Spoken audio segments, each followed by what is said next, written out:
October 3, 1849, Baltimore, Maryland. Edgar Allan Poe, a writer celebrated for his dark and imaginative tales, was found in a delirious and distressed state. He was discovered by a compositor named Joseph W. Walker outside a public house called Ryan's Fourth Ward Polls. Poe was wearing clothes that were not his own and was in no condition to explain his predicament. Walker, an acquaintance of Poe, contacted a physician, Dr. John J. Moran, who cared for the ailing writer at the Washington College Hospital. For the next 4 days, Poe drifted in and out of consciousness, experiencing hallucinations and periods of lucidity.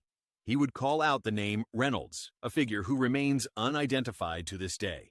The details of Poe's final days are murky and often contradictory, largely based on the recollections of Dr. Moran.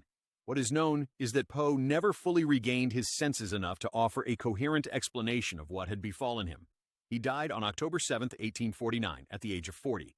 The circumstances surrounding Poe's appearance in such a state have fueled speculation for over a century and a half. Why was he wearing someone else's clothes? What happened during the days leading up to his discovery? And who was Reynolds?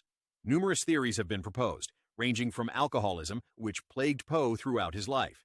Some historians suggest he may have been a victim of cooping, a form of electoral fraud common in Baltimore at the time. Individuals were abducted, forced to drink, and vote multiple times under different disguises. The unfamiliar clothes and Poe's disoriented state could potentially align with this theory. Other theories point to various illnesses, including rabies, brain lesions, or even poisoning. The symptoms described in some accounts of his final days could be consistent with these ailments. However, the lack of consistent and reliable medical records from the time makes definitive diagnosis impossible. The mystery is further compounded by the conflicting accounts of those who saw him in his final days, the subsequent embellishments and romanticizing of his tragic end. Poe, the master of the macabre, ironically became the subject of his own enduring enigma. The image of the literary genius found in a bewildered state, uttering a mysterious name, continues to fascinate and trouble those who admire his work.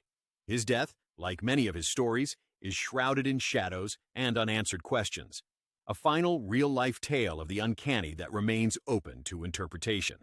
The last days of Edgar Allan Poe serve as a poignant reminder that even the most brilliant minds can be vulnerable to the inexplicable currents of life and death. Hit the like button and subscribe for more.